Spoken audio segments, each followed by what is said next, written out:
امام احمد حنبل روایت کرتے ہیں، رسول خدا صلی اللہ تعالی علیہ وآلہ وسلم نے فرمایا، گھر میں عورت کا یہ عمل اپنے خاوند یا بیٹے کو مصیبت اور پریشانی کا سبب بنتا ہے۔ لاکھ کوششوں کے باوجود گھر میں خیر و برکت نہیں آتی۔ مصیبتیں اور پریشانیاں، گھر میں جھگڑے، روز مرہ کے کاموں میں تکلیفیں دن بدن زیادہ ہو جاتی ہیں۔ یہ ایسا عمل ہے جو عورت جانے انجانے میں کر بیٹھتی ہے اور اپنے خاوند یا بیٹے کو مشکلات میں دھکیل دیتی ہیں۔ بسم اللہ الرحمن الرحیم۔ السلام علیکم ورحمۃ اللہ۔ محترم ناظرین، قبولیت اعمال ایک راز ہے جو موت کے بعد ہی کھلے گا، اور اگر اعمال کے قبول و عدم قبول کا معلوم کرنا اتنا آسان ہوتا تو ریاکاروں اور بدعت کی اتنی کثرت نہ ہوتی۔ البتہ شریعت نے قبولیت اعمال کا معیار اور کسوٹی بتا دی ہے کہ عمل کرنے والا صحیح العقیدہ ہو، عمل عین سنت کے مطابق ہو اور خلوص پر مبنی ہو، اور اپنے نیک اعمال کو برباد کرنے والے گناہوں سے بچتا ہو تو اسے اللہ تعالیٰ سے قبولیت اور فضل کی امید رکھنی چاہیے۔ نیکیاں قبول یا مسترد ہونے کی علامات اور ہدایات کے عنوان پر ارشاد فرمایا، جس میں انہوں نے سعادت حج پانے والوں کو مد نظر رکھتے ہوئے کہا کہ کائنات کی تخلیق کا مقصد اللہ کی عبادت ہے اور عبادت کی قبولیت کے لیے جد و جہد ضروری ہے۔ چنانچہ عدم ایمان کے باعث کافر اور منافق کا کوئی بھی عمل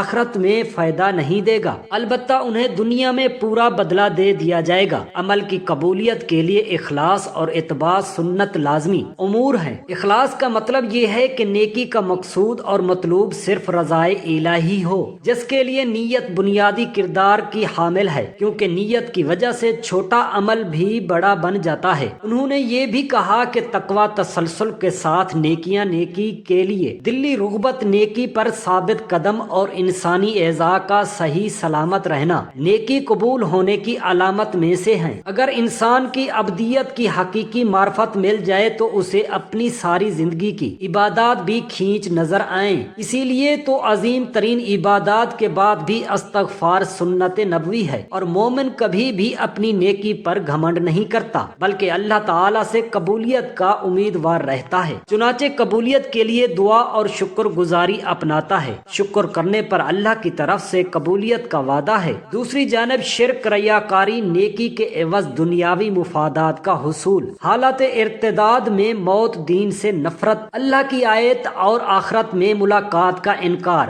غضب الہی کے بننے والے اعمال کرنا، منافقت، بھرم اور عناد کی بنیاد پر سنت سے تصادم، اپنی بات کو آپ صلی اللہ علیہ وسلم کی بات پر فوقیت دینا، اپنی پارسائی پر گھمنڈ، نجومی کے پاس جانا، عصر کی نماز ترک کرنا، حقوق العباد تلف کرنا، تنہائی میں گناہ کرنا، غیر شرعی مقصد کے لیے کتا پالنا اور شراب نوشی سے نیکیاں مٹ جاتی ہیں۔ لیکن کچھ ایسی عورتیں ہیں جن کی نماز ان کے منہ پر ماری جائے گی، کیونکہ وہ عورتیں نماز تو پڑھتی ہیں اور جنت میں جانے کے لیے ان کے لیے صرف نماز پڑھنا کافی نہیں ہے کہ وہ جنت تک انہیں پہنچا دے گی، کیونکہ وہ ایسی عورتیں جو نماز خوب پالتی ہیں، خوب روزے رکھتی ہیں، ایک روزہ نہیں چھوڑتی، لیکن ان کی نماز کا کوئی فائدہ نہیں ہے اور ان کی نماز ان کو جہنم کی آگ سے نہیں بچا سکتی، کیونکہ وہ ایسی نیکیوں کے ساتھ ساتھ ایسے گناہ کرتی ہیں جو ان کے گناہ ان کو جہنم میں لے کر جائیں گے۔ کیونکہ آپ صلی اللہ علیہ وآلہ وسلم نے فرمایا، دو چیزیں اسلام میں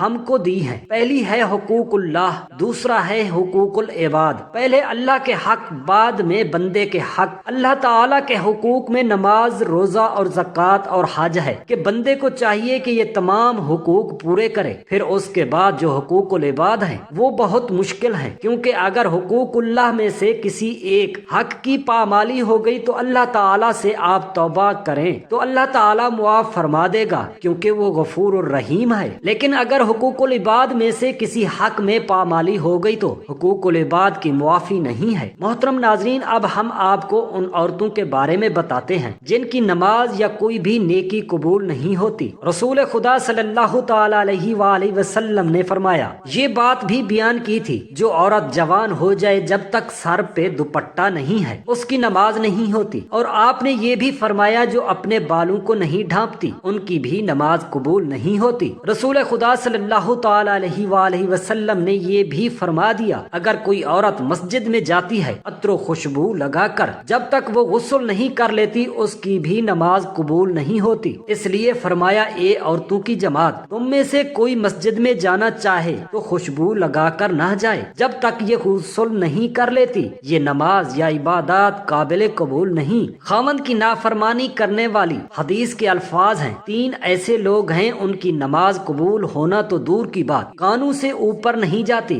غلام مالک کی اجازت کے بغیر دوڑ گیا، اگر وہ جا کے تہجد بھی پڑھے گا لیکن اس کی کوئی بھی نماز یا عبادت قبول نہیں ہوگی۔ ایسی عورت جو اپنے خاوند کو ناراض کر کے رات گزارتی ہے، اس کی بھی نماز قبول نہیں کی جاتی۔ اور ایسا انسان جو لوگوں کو نماز تو پڑھاتا ہے لیکن لوگ اس کی امامت پر خوش نہیں ہیں، پسند نہیں کرتے۔ شرط یہ ہے کہ کوئی شرعی سبب ہو، جیسے مزاج کی بات نہ ہو۔ ایسا انسان اگر کسی سبب کی وجہ سے لوگ اسے پسند نہیں کرتے تو ایسے انسان کی نماز بھی قبول نہیں ہوتی۔ حضرت ابو ہریرہ رضی اللہ تعالی عنہ سے روایت ہے کہ آپ صلی اللہ تعالی علیہ وآلہ وسلم نے فرمایا، 3 لوگوں کی نہ نماز قبول ہوتی ہے اور نہ کوئی نیکی اوپر چڑھتی ہے۔ نمبر 1، بھاگے ہوئے غلام کی جب تک کہ اپنے مولا کے پاس نہ آ جائے اور ان کے ہاتھ میں اپنا ہاتھ نہ دے دے۔ نمبر 2، ایسی عورت جس سے اس کے شوہر ناراض ہو۔ نمبر 3، مست شرابی کی جب تک شراب کا اثر ختم نہ ہو جائے۔ اس حدیث کے فائدے میں لکھتے ہیں، مرد عورت پر نگراں ہے اور عورت اس کی ماتحت ہے۔ خدا کے بعد عورت کے لیے شوہر ہی ہے۔ والدین کی حق پر شوہر کا حق غالب ہو گیا۔ اگر مذہب میں کسی کو سجدہ تعظیمی کی اجازت ہوتی تو عورت کو ہوتی کہ وہ شوہر کو سجدہ کرے۔ حدیث پاک صلی اللہ تعالی علیہ وسلم میں ہے، عورت کے لیے اس کا شوہر جنت یا جہنم ہے، کیونکہ اس کے حق کو ادا کر کے جنت پا سکتی ہے جس کا اتنا بڑا حق ہو، ورنہ اسے ناراض کیسے کیا جا سکتا ہے؟ پھر خدا نے جسے رفیق حیات بنایا ہے،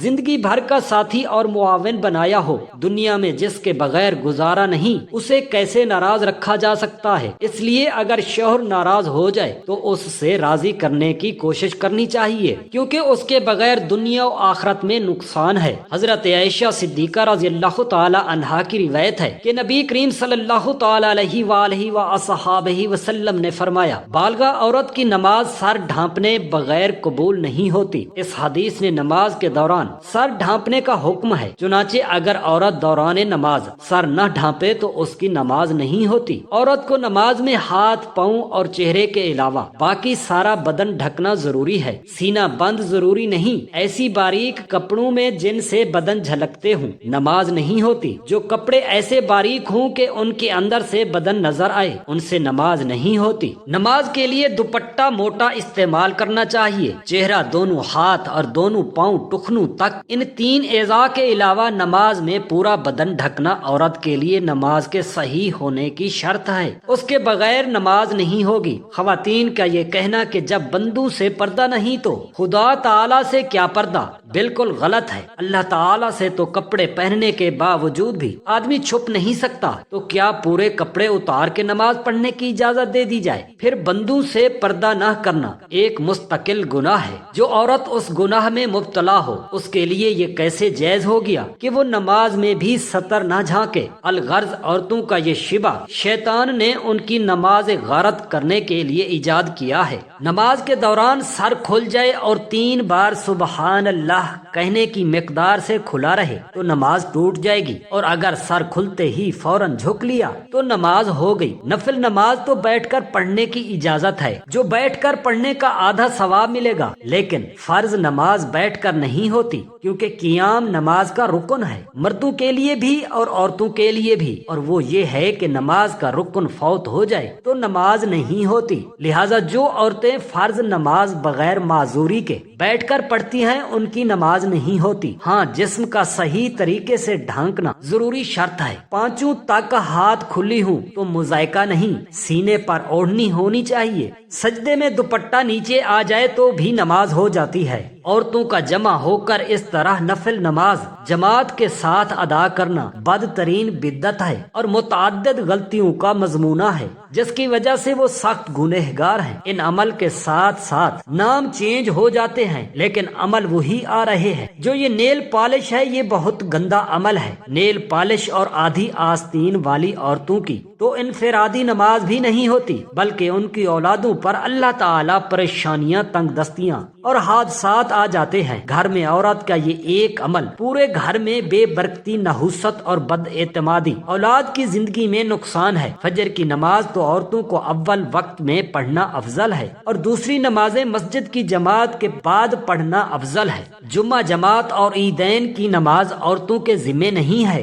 حضرت صلی اللہ تعالی علیہ وآلہ وسلم کا بابرکت زمانہ چونکہ شروع فساد سے خالی تھا، ادھر عورتوں کو حضرت صلی اللہ تعالی علیہ وآلہ وسلم سے احکام سیکھنے کی ضرورت تھی، اس لیے عورتوں کو مساجد میں حاضری کی اجازت تھی، اور اس میں بھی یہ قیود تھی کہ با پردہ جائیں۔ اس کے باوجود عورتوں کو ترغیب دی جاتی تھی کہ وہ اپنے گھروں میں نماز پڑھیں۔ چنانچہ حضرت عبداللہ بن عمر رضی اللہ تعالی عنہ سے روایت ہے کہ حضرت صلی اللہ تعالی علیہ وآلہ وسلم نے فرمایا، اپنی عورتوں کو مسجدوں سے نہ روکو اور ان کے گھر ان کے لیے زیادہ بہتر ہے۔ حضرت عبداللہ بن مسعود رضی اللہ تعالی عنہ سے روایت ہے کہ رسول خدا صلی اللہ تعالی علیہ وآلہ وسلم نے فرمایا، عورت کا اپنے کمرے میں نماز پڑھنا اپنے گھر کی چار دیواری میں نماز پڑھنے سے بہتر ہے، اس کا پچھلے کمرے میں نماز پڑھنا اگلے کمرے میں نماز پڑھنے سے بہتر ہے۔ مسند احمد بھی حضرت ام حمید سعدیہ رضی اللہ تعالی عنہا سے مروی ہے کہ انہوں نے عرض کیا، یا رسول اللہ صلی اللہ علیہ وسلم، میں آپ کے ساتھ نماز پڑھنا پسند کرتی ہوں۔ آپ صلی اللہ تعالی علیہ وآلہ وسلم نے فرمایا، مجھے معلوم ہے کہ تم کو میرے ساتھ نماز پڑھنا محبوب ہے، مگر تمہارا اپنے گھر کے کمرے میں نماز پڑھنا گھر کے صحن میں نماز پڑھنے سے بہتر ہے، اور گھر کے صحن میں نماز پڑھنا گھر کے احاطے میں نماز پڑھنے سے بہتر ہے، اور احاطے میں نماز پڑھنا اپنے محلے کی مسجد میں نماز پڑھنے سے بہتر ہے، اور اپنے محلے کی مسجد میں نماز پڑھنا میری مسجد میں میرے ساتھ نماز پڑھنے سے بہتر ہے۔ راوی کہتے ہیں کہ حضرت امیر رضی اللہ تعالی عنہ نے یہ ارشاد سن کر اپنے گھر کے لوگوں کو حکم دیا کہ گھر کے سب سے دور اور تاریک ترین کونے میں ان کے لیے نماز کی جگہ بنا دی جائے۔ چنانچہ ان کی ہدایت کے مطابق جگہ بنا دی گئی، اسی جگہ نماز پڑھا کرتی تھی جہاں تک کہ اللہ تعالی سے جا ملی۔ یہ تو حضرت محمد صلی اللہ علیہ وسلم کے دور سعادت کی بات تھی، لیکن بعد میں جب عورتوں نے ان قیود میں کوتاہی شروع کر دی جن کے ساتھ ان کو مساجد میں جانے کی اجازت دی گئی، تو فقہا امت نے ان کے جانے کو مکروہ قرار دیا۔ ام المؤمنین حضرت عائشہ